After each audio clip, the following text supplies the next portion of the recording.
मेरी सखी सहेलियाँ, कैसे हैं आप लोग? आई होप आप लोग बहुत अच्छे होंगे। आज के ब्लॉग में तो वही है कि हर गृहिणी जो काम करती है मैं भी वैसे ही काम करती हूँ। कुछ मुझे तो नहीं लगता है कि कुछ अलग करती हूँ, क्योंकि मैं जिस हिसाब से काम करती हूँ शायद ही आप लोग भी ऐसे ही काम करते होंगे। बस ये है कि मैं दिखाती हूँ, आप लोगों को कोई दिखाते होंगे या नहीं दिखाते होंगे। बस तरीका ही आप लोगों के साथ ही मैं बस शेयर कर रही हूँ, क्योंकि सभी जितने भी गृहिणियाँ हैं सभी काम करती हैं, सभी ही अपने दिन की शुरुआत ऐसी करती हैं, रात तक ही चलता रहता है अनगिनत काम। घर में जो काम होता है वो कभी ख़त्म नहीं होने वाली काम ही होता है। तो बस उसमें से जो थोड़े बहुत हिस्से हैं वही मैं आप लोगों के साथ ही शेयर करती हूँ। अगर आप लोगों को पसंद आया होगा तो प्लीज़ चैनल को लाइक कर लीजिएगा, और नए हैं तो सब्सक्राइब भी कर लीजिएगा। और आपकी विचार जो भी है मेरे साथ आप ज़रूर से ज़रूर शेयर करिएगा। क्योंकि सुबह का टाइम था तो सुबह सुबह ही मैंने बना लिया था पोहा। पोहा आप कैसा बनाते हैं पता नहीं है, मैं मेरे हिसाब से मैं बनाती हूँ। आप लोग बताइएगा कि पोहे को और भी बेटर बनाने का तरीका आप लोगों के पास होता ही है, क्योंकि जो भी गृहिणियाँ हैं उनके पास जो है ना अनगिनत आइडियाज़, थॉट्स बहुत सारे रहते हैं। तो आप लोग बताइएगा। तो चलिए मैं फिर दे रही हूँ बच्चे को, फिर बाद में मम्मी को। मम्मी भी शायद अभी पूजा ही कर रही हैं। और घर में आ गए थे स्वीट कॉर्न, मम्मी ही गई थी मॉर्निंग वॉक के लिए तो वो लेके आ गई थी। यहाँ पे बिस्तर बच्चे लोग जो जो है ना एग्ज़ाम ख़त्म हो गए हैं तो बहुत देर तक वो लोग सोते रहते हैं, इसलिए घर का आधा काम ख़त्म हो जाता है फिर जाके मैं बिस्तर पे आती हूँ जमाने के लिए, क्योंकि सोते ही रहते हैं वो लोग, देर से उठते हैं। तो शायद ही 9 साढ़े 9 बजे तक तो ये लोग सोते ही रहते हैं, और दिन में तो सोना नहीं होता है। तो फिर चलिए हम जाके बेडशीट को निकाल देंगे, जो भी पिलो कवर वगैरह है उनको भी निकाल के रख दूंगी अच्छे से। बेड को जो भी है झड़वा बड़ा पा के फिर जाके मैं बेडशीट डालूंगी।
अब जो भी है ये बेडशीट पिलो कवर ये जितने भी सब निकले हुए हैं मशीन के में डाल दूंगी साफ़ होने के लिए। आज तो नहीं करूँगी, फिलहाल नेक्स्ट डे ही उसको साफ़ करूँगी, बस निकाल दे रही हूँ।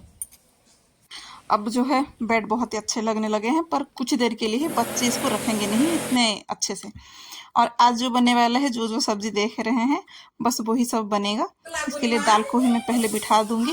और सब बोलते हैं ना कि दाल को धोते नहीं हैं, ऐसा नहीं है, दाल को सभी लोग धोते हैं, पर मैं थोड़ा ना इसको भूनती हूँ दाल को। कभी कभी भुना हुआ दाल भी अच्छा लगता है टेस्ट में, तो ऐसे ही अलग अलग कुछ दाल बनाती हूँ तो बन गया है। तो मैं बना रही हूँ आज पालक वाली दाल, तो इसीलिए पालक डाल दी थी और हल्दी भी डाल के बिठा दी थी इसको।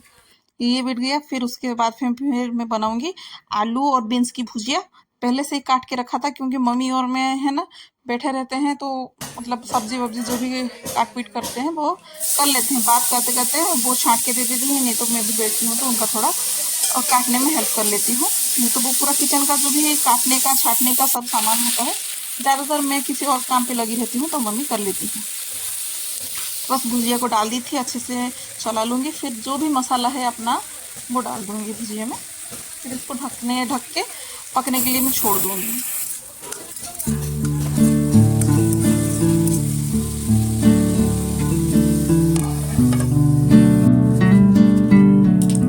साग भी अच्छे से छांटा गया था, धुल भी गया था, उसके बाद ही मैं साग को काट रही हूँ।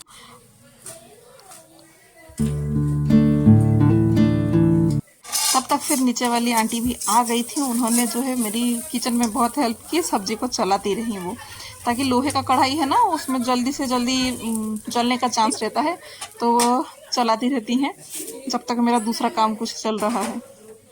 और भुजिया ऑलमोस्ट हो ही गया था, उसको साइड करके रख दिया था मैंने। फिर जाके दूसरा कढ़ाई भी चढ़ा ली थी और चावल भी लगे हाथ चढ़ा दी थी। चावल को भी मैं धो के ही बिठाती हूँ।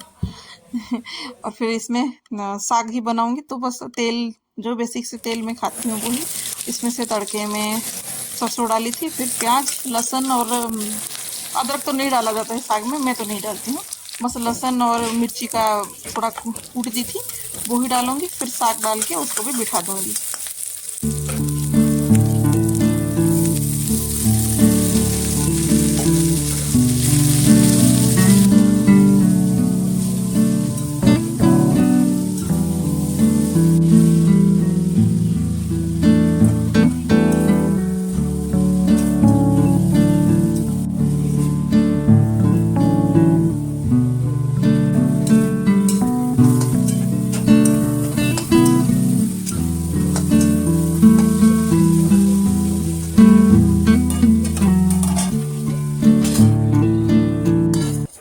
साग भी बन ही गए थे और भुजिया भी अच्छे से ठंडे भी हो चुके थे, तो दूसरे बर्तन में इसको ट्रांसफ़र करके फिर इसी कढ़ाई में है ना करेले भी बिठा दूंगी मैं। और यहाँ पे पालक दाल भी जो है अच्छे से मतलब बॉईल हो चुके थे, तो इसको बस चला दूंगी, जैसे कि दाल और पालक एकदम से सबसे मिल जाए। तो साग भी हो गया था, तो एक दो बार चला के फिर मैं बंद कर लूँगी, ट्रांसफ़र कर लेंगे, उसको नीचे रख लूँगी, फिर दूसरे जो कढ़ाई है उसको चढ़ा के करेला बनाऊँगी। तो बस उसके लिए जो भी तेल है खाती हूँ वही सेम ही है, पर हाँ इसमें ना कुछ अलग है, मैं प्याज वगैरह नहीं डाल के, जो प्याज के जो हरे प्याज रहते हैं ना उसके जो नीचे वाले रहते हैं वो डाल के बना रही हूँ, क्योंकि मम्मी ने बोला इससे भी करेले की सब्ज़ी बनाते हैं ना तो बहुत अच्छा टेस्ट देता है। तो बस उनकी ही कहा मान के मैं इसको डाल के आज ये सब्ज़ी बना रही हूँ। और बाकी में टेस्टी तो था सब्ज़ी, पर करेला का तो स्वाद ही है पीता पीता लगना, तो वो तो पीता लगेगा ही। चलिए फिर इसको भी बिठा देती हूँ, ढक्कन लगा के बैठने छोड़ देती हूँ। फिर उसके बाद थोड़ी देर के बाद फिर से चला के जो भी मसाले हैं मैं डाल दूँगी, क्योंकि मैं ना भुजिया में तुरंत के तुरंत ही मसाले नहीं डालती हूँ, नहीं तो चिपक जाता है तेल में है ना, वो अच्छे से भूनता नहीं है। इसलिए थोड़ी देर भूनने के बाद जैसे कि सब्जी में तेल अच्छे से कोटिंग हो जाए फिर मैं बाद में मसाला डालती हूँ।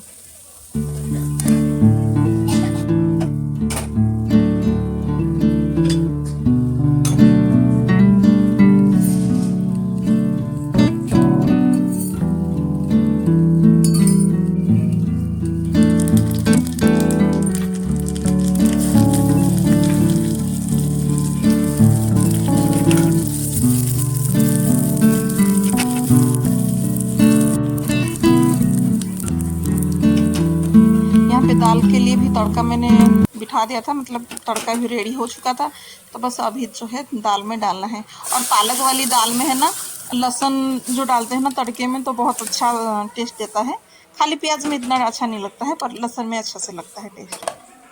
तो बस खाना जो है मेरी ऑलमोस्ट तैयार हो चुकी थी, अभी बस खाना लगा लूँगी, पहले दोनों बच्चों के लिए ही लगा लूँगी, फिर बाद में मम्मी और मैं सुकून से बैठ के खाएँगे।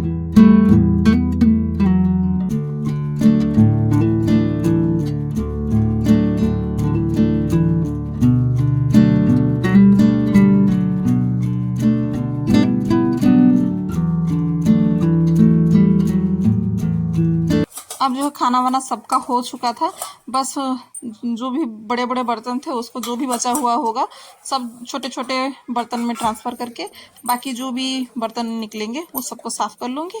इससे पहले किचन की जो प्लेटफॉर्म है उसको थोड़ा बहुत साफ़ कर लूँगी, थोड़ा बहुत क्या अच्छे से ही साफ़ कर लूँगी। ताकि खाना बनाते समय है ना किचन में बहुत ज़्यादा ही तेल वेल प्याज लहसुन ये सब का छींटा वगैरह सब हो जाता है।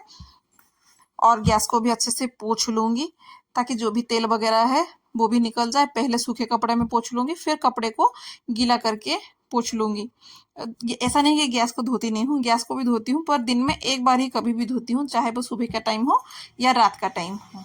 पर ऐसा है ना कि गैस तो पोंछूंगी ही पोंछूंगी, चाहे धो या ना धो, पर पोंछ लेती हूँ।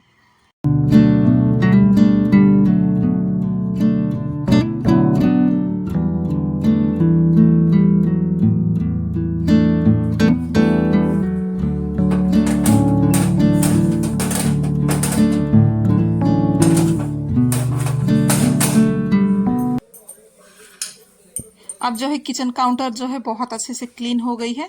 अब जाके फिर मैं बर्तन धोने लगूंगी। इससे पहले जो किचन काउंटर को कपड़े से पोछा था उसको धो लूंगी और उसको मशीन में डाल दूंगी, नहीं तो बाथरूम में ही अच्छे से साबुन सर्फ लगा के मैं धो लेती हूँ, नहीं तो मशीन में डाल देती हूँ। जो भी कपड़े धोंगे उसके साथ ही ये धुल जाएगा।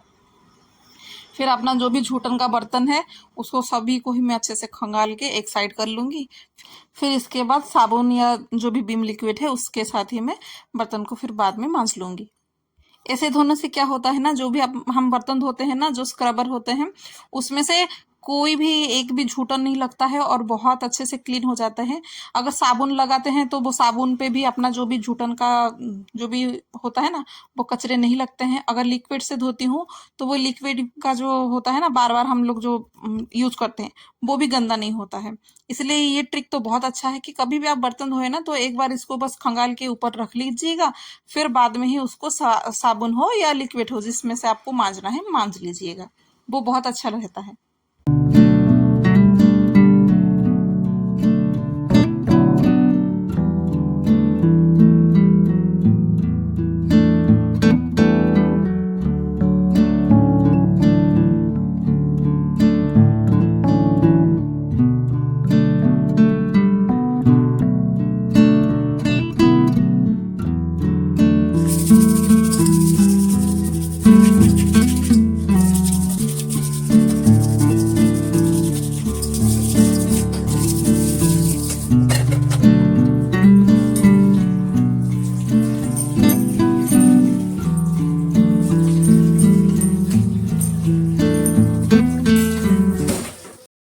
बर्तन जो है बहुत अच्छे से मैंने रगड़ रगड़ के मांज लिया था।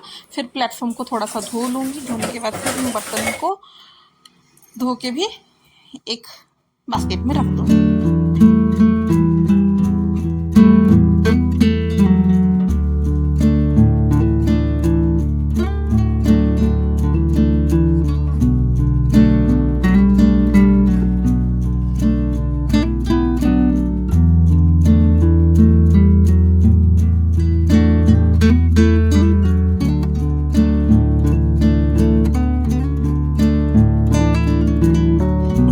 हम लोगों के बर्तन जो होता है ना वो 3 से 4 बार तो हम धोते ही हैं, पर एक बार ना सिंक एरिया को जो है ना उसको भी अगर ऐसे ही जैसे बर्तन को मांजते हैं ना वैसे ही मांज लेंगे ना तो बहुत अच्छे से क्लीन होता है और नेक्स्ट टाइम के लिए वो रेडी रहता है बर्तन धोने के लिए या हाथ मुंह जो भी धोने के लिए अच्छा लगता है, क्योंकि बर्तन जो धोते हैं ना वो एरिया भी बहुत ही क्लीन और चमकता है। अगर नेक्स्ट टाइम अगर किचन पे आएंगे ना तो बहुत ही अच्छा साफ सुथरा मिलेगा किचन। तो आज के लिए बस इतना ही। जय जगन्नाथ। आशा करती हूँ आप लोग अच्छे होंगे।